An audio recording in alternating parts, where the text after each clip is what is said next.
अदानी मुद्दे पर US court के फैसले के बाद बड़ा खुलासा। कांग्रेस और सोरोस गैंग का फूटा भांडा। क्या कांग्रेस ने खुद कबूला कि उनकी सरकारों ने ली है रिश्वत? अडानी के खिलाफ साजिश पर बीजेपी ने विपक्ष की खोली पोल। अडानी ने ट्रंप को जीत पर दी थी बधाई, बाइडेन और सोरोस को लगी थी मिर्ची। बिजनेसमैन गौतम अडानी अमेरिका में धोखाधड़ी और रिश्वतखोरी के आरोपों पर घिरे हुए हैं। अब इस मामले में कांग्रेस ने अडानी के बहाने प्रधानमंत्री नरेंद्र मोदी को घेरने की कोशिश की है और इसे गहरी साठगांठ का हिस्सा करार दिया है। वहीं कांग्रेस के हमलों पर बीजेपी ने पलटवार किया है। सीधे तौर पर बीजेपी ने कांग्रेस को आईना दिखाने का काम किया है और सोरोस गैंग और विपक्ष के जो साजिश है अडानी के खिलाफ उसका भांडा फोड़ने का काम किया है। दरअसल आपको बता दें कि यूएस की कोर्ट ने यह आरोप लगाया है अडानी पर कि कैसे अडानी ने कॉन्ट्रैक्ट लेने के लिए भारत की जो स्टेट में सरकारें हैं उनको रिश्वत दी है। लेकिन यहां पर गौर करने वाली बात यह है कि ये जो भी स्टेट है वो या तो इंडिया अलायंस के गठबंधन वाले स्टेट है या फिर कांग्रेस के शासन करने वाले स्टेट रहे हैं। और जिस तरीके से आरोप लगाए हैं तो जाहिर तौर पर यह पूरा का पूरा मामला इंडिया अलायंस का सामने आता है। लेकिन यहां पर गौर करने वाली बात यह है कि कांग्रेस बीजेपी पर आरोप लगा रही है कि कैसे अडानी और बीजेपी साठगांठ के तहत रिश्वतखोरी का काम कर रहे हैं।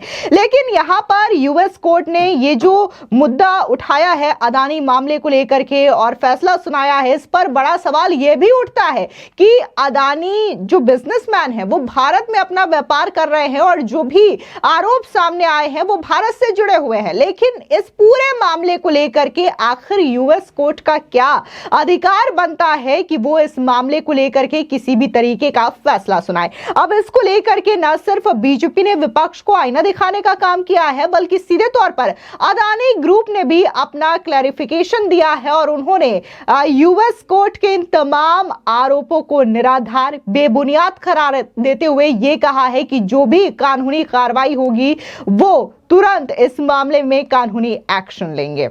दरअसल आपको बता दें कि बीजेपी नेता प्रदीप भंडारी और अमित मालवीय ने कांग्रेस के आरोपों पर यह कहा है कि आरोप लगाने से पहले एक बार पूरा जो डॉक्यूमेंट है वो पढ़ लेना चाहिए, अनावश्यक उत्साहित होने की आवश्यकता नहीं है। उधर अडानी ग्रुप के प्रवक्ता ने कहा कि अमेरिकी कोर्ट ने और अमेरिका प्रतिभूति और विनिमय आयोग द्वारा अडानी ग्रीन के निदेशकों के खिलाफ लगाए गए आरोप निराधार है और उनका खंडन किया गया है।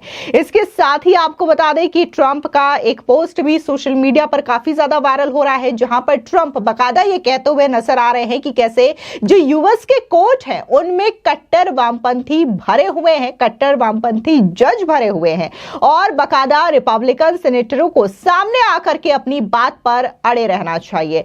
और इसी के साथ ही अब जिस तरीके से अडानी मामले को लेकर के भारत में एक बार फिर से सियासत गर्मा चुकी है तो ये अगर आप याद करेंगे तो पिछले साल भी यही चीजें हुई थी कि कैसे बजट सेशन शुरू होने वाला था और उससे ठीक पहले हिंडनबर्ग का जो रिसर्च रिपोर्ट है अडानी को लेकर के वो सामने आता है और उसके बाद से पूरा का पूरा विपक्ष हमलावर हो जाता है और प्रधानमंत्री नरेंद्र मोदी और बीजेपी को घेरने की कोशिश करता है। लेकिन जिस तरीके से अडानी ग्रुप की ओर से बकायदा ये केस लड़ा गया था उसके बाद हिंडनबर्ग रिसर्च रिपोर्ट को लेकर के जो खुलासे हुए थे उससे समझ में आया था कि कैसे ये पूरा का पूरा एक साजिश रचा गया था, एक षड्यंत्र रचा गया था। और ठीक एक बार फिर से आपको बता दें कि ये जो टाइमिंग है यूएस कोर्ट ने जो आरोप लगाया है उसको लेकर के सवाल इसलिए खड़े हो रहे हैं क्योंकि एक बार फिर से विंटर सेशन पार्लियामेंट का शुरू होने वाला है जहां पर 25 नवंबर से लेकर के 20 दिसंबर तक ये पार्लियामेंट सेशन चलेगा। उधर दूसरी ओर बात हम करें तो ट्रंप भी जनवरी में शपथ ग्रहण करने वाले हैं और यही वजह है कि इस टाइमिंग को लेकर के भी कई सारे सवाल उठाए जा रहे हैं।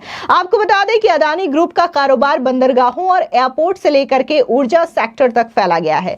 अमेरिकी अभियोजकों ने आरोप लगाया है कि अदानी ग्रुप के अध्यक्ष, उनके भतीजे सागर अदानी और 6 अन्य ने राज्य बिजली वितरण कंपनियों के साथ सौर ऊर्जा अनुबंध हासिल करने के लिए भारतीय सरकारी अधिकारियों को कथित तौर पर 2029 करोड़ रुपए की रिश्वत दी है। ये रिश्वत कथित तौर पर 2020 और 2024 के बीच में दी गई है। अब अमेरिकी अभियोजकों ने दावा किया है कि ये फैक्ट अमेरिकी बैंकों और निवेशकों से छिपाया गया है, जिसने अदानी ग्रुप से सौर ऊर्जा परियोजना के लिए अरबों डॉलर जुटाए थे। अदानी ग्रुप को ऊर्जा अनुबंध हासिल करके $2 बिलियन का मुनाफा कमाने की उम्मीद थी। अब इस मामले में कांग्रेस के जो नेता हैं जयराम रमेश, उनका बकायदा पोस्ट आता है। वो कई सारे डॉक्यूमेंट यहां पर शेयर करते हैं और कहते हैं कि अमेरिकी अटॉर्नी कार्यालय द्वारा गौतम अदानी और उनसे जुड़े अन्य लोगों पर गंभीर आरोप लगाना उस मांग को सही ठहराता है जो कांग्रेस जनवरी 2023 से विभिन्न घोटालों की संयुक्त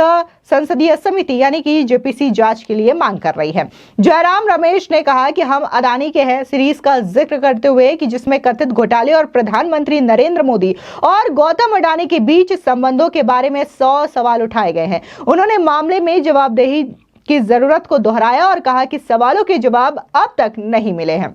अब कांग्रेस के आरोपों पर बीजेपी नेता अमित मालवीय ने पलटवार किया है और सीधे तौर पर कांग्रेस और सोरोस गैंग का खुलासा किया है। न सिर्फ अमित मालवीय बल्कि बीजेपी के प्रवक्ता प्रदीप भंडारी ने भी विपक्ष को करारा जवाब देने का काम किया है। दरअसल अमित मालवीय ने डॉक्यूमेंट शेयर करते हुए सोशल मीडिया साइट एक्स पर पोस्ट करते हुए कहा, कोई भी प्रतिक्रिया देने से पहले पढ़ना हमेशा अच्छा होता है। आपने जिस दस्तावेज का हवाला दिया उसमें लिखा है कि अभियोग में आरोप है और प्रतिवादियों को तब तक निर्दोष माना जाता है जब तक कि वे दोषी साबित ना हो जाए। लेकिन जैसा भी हो, आरोप का सार यह है कि अमेरिकी और भारतीय कंपनियां भारतीय सौर ऊर्जा नियम को 12 गीगावाट बिजली की आपूर्ति दिए जाने पर सहमत हुई है। ये SECI द्वारा बिजली वितरण कंपनियों के साथ पीपीए में प्रवेश के अधीन था। अदानी ग्रीन एनर्जी के बीच अमेरिकी नवीकरण ऊर्जा एक्योर पावर के साथ एक सहयोग था, जिसके तहत एक्योर को 4 गीगावाट और अडानी ग्रीन एनर्जी को 8 मेगावाट आवंटित किया गया था, जो कि बिजली महंगी थी, एसडीसी खरीदने को तैयार नहीं थे। इसलिए अडानी ने अमेरिकी कंपनी एक्योर पावर के साथ जुलाई 2021 से फरवरी 2020 के बीच ओडिशा यानी कि तत्कालीन बीजेपी शासित राज्य, तमिलनाडु यानी कि डीएमके शासित राज्य, छत्तीसगढ़ यानी कि तत्कालीन कांग्रेस शासित राज्य और आंध्र प्रदेश तत्कालीन वाईएसआरसीपी में स्थित एसडीटी और 265 बिलियन अमेरिकी डॉलर के बराबर भुगतान किया। यहां बताए गए सभी राज्य उस दौरान विपक्ष शासित थे, इसलिए उपदेश देने से पहले कांग्रेस और उनके सहयोगियों द्वारा ली गई रिश्वत पर जवाब दे। इसके अलावा भारतीय न्यायालय भी वैध आधार पर अमेरिकी फर्मों पर भारतीय बाजारों तक पहुंच से इनकार करने के लिए रिश्वत देने का आरोप लगा सकता है। तो क्या हमें कानून को अपना काम नहीं कर देना चाहिए और संबंधित कॉर्पोरेट को अपना बचाव नहीं करने देना चाहिए, या फिर किसी देश की घरेलू राजनीति में खुद को स्थापित करने देना चाहिए? ये तमाम जो सवाल है वो यहां पर उठाए गए अमित मालवीय के अलावा। इसके अलावा उन्होंने कहा कि अनावश्यक रूप से उत्साहित ना हो। संसद सत्र और ट्रंप के राष्ट्रपति पद संभालने से ठीक पहले रिपोर्ट का ये आना कई सारे सवाल खड़े करता है। ये बात बहुत कुछ कहती है कि कांग्रेस जॉर्ज सोरोस और उनके गुट का सहारा बनने को तैयार है। सीधे तौर पर यहां पर यही कहा जा रहा है कि चूंकि गौतम अडानी भारत के बड़े बिजनेसमैन हैं और जिस तरीके से एक विजन लेके चल रहे हैं कि भारत को 2047 तक विकसित राष्ट्र बनाना है और प्रधानमंत्री मोदी का भी यही विजन है कि 2047 तक भारत को एक विकसित राष्ट्र बनाना है, तो ऐसे में ये चीजें जो है वो लेफ्ट लॉबी पचा नहीं पा रहा है और कांग्रेस और सोरोस गैंग भी इस तरीके के बार बार षड्यंत्र रचता है जिससे कि भारत की जो बढ़ती अर्थव्यवस्था है उसको किसी तरीके से फिर से उसको नीचे किया जा सके। और जिस तरीके से हिडेनबर्ग के बाद ये फिर से रिपोर्ट आता है जहां पर कांग्रेस कोर्ट इस बात को लेकर के आरोप लगाती है रिश्वतखोरी को लेकर के। लेकिन यहां पर गौर करने वाली बात यह है कि जो जितने भी रिश्वतखोरी के आरोप लगे हैं वहां पर एक भी ऐसा राज्य नहीं है जहां पर बीजेपी या फिर बीजेपी गठबंधन वाला कोई मुख्यमंत्री रहा हो। यहां पर जितने भी स्टेट हैं सभी विपक्ष से ताल्लुक रखते हैं या फिर कांग्रेस शासित राज्य रहे हैं और उन्हीं राज्यों पर यह रिश्वतखोरी के आरोप लगे हैं। लेकिन कांग्रेस इस पर बिल्कुल खामोश है और इसी चीज को लेकर के बीजेपी ने यह सवाल कांग्रेस के सामने खड़े किए हैं। फिलहाल इस पूरे मामले पर आपकी क्या प्रतिक्रिया है कमेंट सेक्शन में जरूर बताएं। धन्यवाद।